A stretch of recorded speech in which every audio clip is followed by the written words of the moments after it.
আমরা গত প্রেস ব্রিফিংয়ে যেটা আপনাদের কাছে উল্লেখ করেছিলাম যে পিচ্চি হেলাল বা ইমন তাদের গ্রুপের যেই থাকুক তাদেরকে আমরা আইনের আওতায় অবশ্যই আনব এবং পাশাপাশি পিচ্চি হেলালের এবং ইমন গ্রুপের কয়েকজন সক্রিয় সদস্যকেও আমরা ইতিপূর্বে গ্রেপ্তার করতে সক্ষম হয়েছি।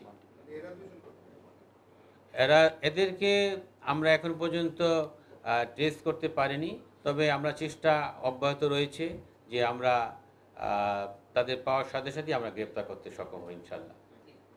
আমাদের পরিকল্পনা দীর্ঘমেয়াদী বলবো না, আমাদের পরিকল্পনা সব সময়ের জন্য আমরা রয়েছি।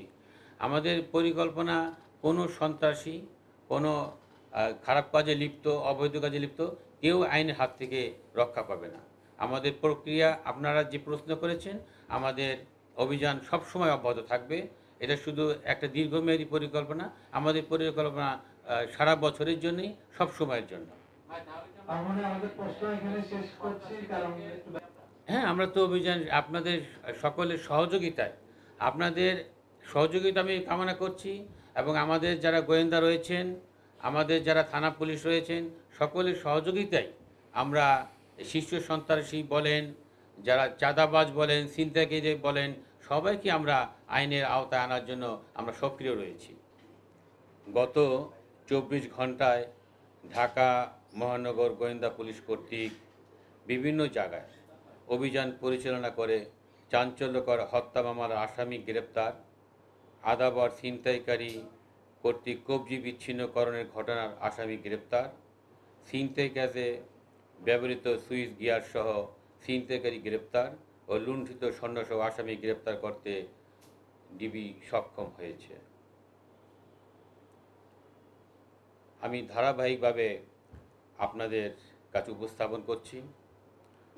গত 28/1/25 ইংরেজি তারিখে ঢাকা মহানগরীর যাত্রাবাড়ি থানাধীন শনির আকড়া এলাকায় অবস্থিত দনিয়া কলেজের অনার্স চতুর্থ বর্ষের শিক্ষার্থী মিনহাজকে পূর্বশত্রুতার জের ধরে সন্ত্রাসী কিং মাহফুজ গ্রুপের সদস্যরা কুপিয়ে হত্যা করে। উক্ত হত্যাকাণ্ডে যাত্রাবাড়ি থানায় একটি মামলা রুজু হয়। হত্যাকাণ্ডে জড়িত আসামিদের গ্রেপ্তারের দাবিতে দনিয়া কলেজের শিক্ষার্থীবৃন্দ ঢাকা চট্টগ্রাম মহাসড়ক অবরোধ করে এবং হত্যাকাণ্ডে জড়িত ব্যক্তিদের গ্রেপ্তারের দাবি জানায়। ঢাকা মহানগর গোয়েন্দা পুলিশের বিভাগ হতে হত্যাকারীদের গ্রেপ্তারের লক্ষ্যে বিশেষ অভিযান পরিচালনা শুরু করে। গত 31/1/2025 খ্রিস্টাব্দে গোয়েন্দা ওয়ারি বিভাগ পটুয়াখালী সদর থানা এলাকা হতে হত্যাকাণ্ডে জড়িত কিং মাহফুজ গ্রুপের প্রধান কিং মাহফুজ এবং এজাহারভুক্ত 1 নম্বর আসামি কিং মাহফুজ ওরফে মাহফুজ সরকার, এজাহারভুক্ত 2 নম্বর আসামি মোহাম্মদ জাহিদুল ইসলাম ভুইয়া শাওন সহ মোট 5 জনকে গ্রেপ্তার করতে সক্ষম হয়। উল্লেখ্য, উক্ত ঘটনায় সংশ্লিষ্ট আরও 2 জন আসামিকে ইতিমধ্যে থানা পুলিশ গ্রেপ্তার করতে সক্ষম হয়েছে। ধারাবাহিকতার ভিত্তিতে আমাদের দ্বিতীয় ঘটনা, আজ রাত আনুমানিক 1:30 ঘটিকার সময় গোয়েন্দা মতিঝিল ডিভিশনের একটি আভিযানিক দল কুমিল্লা জেলার কোতোয়ালি থানাধীন কাটাবিল চকবাজার এলাকা থেকে গত 21/1/2025 তারিখ পল্টন থানাধীন বিজয়নগরের বটতলা এলাকায় কতিপয় ছিনতাইকারীর ছুরিকাঘাতে জনৈক প্রাইভেট কার চালক মোহাম্মদ সাজু মিয়ার হত্যা হয়। সাজু মিয়া হত্যার মূল হোতা রকুন মিয়াকে আমরা গতকাল গ্রেপ্তার করতে সক্ষম হই। প্রাথমিক জিজ্ঞাসাবাদে সে হত্যাকাণ্ডের সাথে সম্পূর্ণভাবে জড়িত এবং তার যে সম্পৃক্ততা তা সে স্বীকার করেছে। জিজ্ঞাসাবাদে আরও জানা যায় সে সঙ্গীয় আসিফুজ্জামান লিসান, মোহাম্মদ মিজান এবং মোহাম্মদ সজীব ছিনতাইয়ের উদ্দেশ্যে সুইচ গিয়ার দিয়ে উপর্যুপরি আঘাত করে আঘাত করে মোহাম্মদ সাজু মিয়াকে হত্যা করে। তার কাছে থাকা মোবাইলটি তারা ছিনিয়ে নেয় এবং মোবাইল ফোনটি মতিঝিল এলাকার ফুটপাতের এক অজ্ঞাত ব্যবসায়ীর কাছে বিক্রি করে। পরবর্তীতে রোকন মিয়াকে সাথে নিয়ে বিজয়নগরের পানির ট্যাঙ্ক এলাকায় অভিযান পরিচালনা করা হয়। অভিযান পরিচালনা করে হত্যাকাণ্ডে ব্যবহৃত সুইচ গিয়ার উদ্ধার করা হয়। উল্লেখ্য যে উক্ত হত্যাকাণ্ডে জড়িত আসামি শেখ মোহাম্মদ আসিফুজ্জামান লিসান এবং মোহাম্মদ সজীব মিয়াকেও মতিঝিল এলাকা থেকে ইতিমধ্যে গ্রেপ্তার করে লুণ্ঠিত মোবাইল উদ্ধারে অভিযান অব্যাহত আছে এবং আমাদের বিরুদ্ধে এবং আসামিদের বিরুদ্ধে আইনগত ব্যবস্থা প্রক্রিয়াধীন। ধারাবাহিকতার তৃতীয় প্রচ্ছদে উল্লেখ করছি, গত 30শে জানুয়ারি বেলা 2:30 ঘটিকায় রাজধানীর আদাবরের 10 নং বালুর মাঠ এলাকায় ছিনতাইকারীর চাপাতির কোপে সুমন শেখ নামে এক যুবকের কবজি বিচ্ছিন্ন হওয়ার ঘটনা ঘটেছে। তাৎক্ষণিকভাবে এই ঘটনায় থানা পুলিশের পাশাপাশি মহানগর গোয়েন্দা পুলিশ কার্যক্রম শুরু করে। ঢাকা মহানগরীর বিভিন্ন স্থানে অভিযান পরিচালনা করে এই ঘটনায় সরাসরি সম্পৃক্ত একজন এবং উক্ত ঘটনায় ওই গ্রুপেরও আরও 3 জনকে, মোট 4 জনকে আমরা গ্রেপ্তার করতে সক্ষম হয়েছি। উল্লেখ্য যে ঘটনার সংশ্লিষ্ট গ্রেপ্তারকৃত রাহাত যে সরাসরি সম্পৃক্ত বলে ভিকটিম তাকে শনাক্ত করেছে।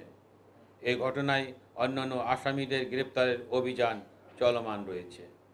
গ্রেপ্তারকৃত অন্যান্য আসামি মোহাম্মদ তরিকুল ইসলাম লিমন, মোহাম্মদ আলমগীর এবং শাহজাহান। ঘটনার আমাদের 4 নম্বর ঘটনা, গোয়েন্দা মতিঝিল বিভাগের একটি আভিযানিক দল অদ্য রাত 1:30 ঘটিকার সময় রামপুরা রেল ক্রসিং এলাকায় অভিযান পরিচালনা করে একটি সুইচ গিয়ার সহ হত্যাকাণ্ডে হাতে নাতে একজন ছিনতাইকারীকে গ্রেপ্তার করে। এছাড়া অদ্য রাত 12:15টায় ডিবি উত্তরা ডিভিশনের ছিনতাই প্রতিরোধ টিম টহল করার সময় ছিনতাই করাকালীন, মানে যেটা লাইভ হচ্ছে সেই অবস্থায় একজন চিহ্নিত ছিনতাইকারীকে আমরা হাতে নাতে গ্রেপ্তার করতে সক্ষম হই। গ্রেপ্তারকৃত ছিনতাইকারী উত্তরা ও গাজীপুর এলাকায় চুরি ও ছিনতাই চক্রের সক্রিয় সদস্য। তার বিরুদ্ধে গাজীপুর মেট্রোপলিটন পুলিশের টঙ্গী পূর্ব থানায় ছিনতাই ও ডাকাতির প্রস্তুতির ঘটনায় 7টি মামলা রয়েছে। গ্রেপ্তারকালে তার নিকট হতে একটি অত্যাধুনিক সুইচ গিয়ার উদ্ধার করা হয়েছে। গ্রেপ্তারকৃত আসামির নাম মোহাম্মদ শামীম হোসেন। এ বিষয়ে আইনগত পদক্ষেপ প্রক্রিয়াধীন রয়েছে। আমাদের পরবর্তী সিরিয়াল হচ্ছে 5 নম্বর। গত 27/11/2024 তারিখ কোতোয়ালি থানাধীন তাঁতিবাজারের স্বর্ণ ব্যবসায়ী প্রদেশ বাবু এর স্বর্ণের দোকান হতে তার কর্মচারী রাজীব দাস বিক্রিত স্বর্ণ ডেলিভারি দেওয়ার জন্য বিজ্ঞ দায়রা আদালত ভবনের সামনে রাত 9:30 ঘটিকায় উপস্থিত হলে তার পথ রোধ করে একদল ছিনতাইকারী উক্ত স্বর্ণ ছিনতাই করে এবং বাদী রাজীব দাসকে আহত করে। উক্ত ঘটনায় বাদী রাজীব দাস কোতোয়ালি থানায় একটি মামলা দায়ের করে। 28/12/2024 তারিখ DB cyber and special crime উত্তর বিভাগে মামলাটি হস্তান্তর করা হয়। উক্ত ঘটনায় তথ্য প্রযুক্তির সহায়তায় আসামিদের অবস্থান শনাক্তপূর্বক গত 29/1/2025 তারিখ পটুয়াখালী জেলার বাউফল থানা হতে বিধান বিশ্বাস নামক ছিনতাই চক্রের মূল হোতাকে লুণ্ঠিত 580 গ্রাম স্বর্ণসহ আটক করা হয়। তার দেওয়া তথ্যের ভিত্তিতে ঢাকা থেকে গত 30/1/2025 তারিখ সবুজ সরকার, তরিকুল ইসলাম ও আজিম নামক অপর 3 ব্যক্তিকে গ্রেপ্তার করা হয় এবং তাদের নিকট থেকে 340 গ্রাম সহ মোট 980 গ্রাম, যা প্রায় 79 ভরি লুণ্ঠিত স্বর্ণ উদ্ধারপূর্বক জব্দ করা হয়। এই ঘটনায় এ পর্যন্ত মোট 6 জন আসামিকে গ্রেপ্তার করা হয়েছে। গ্রেপ্তারকৃত আসামিদের বিজ্ঞ আদালতও প্রেরণ করা হয়েছে।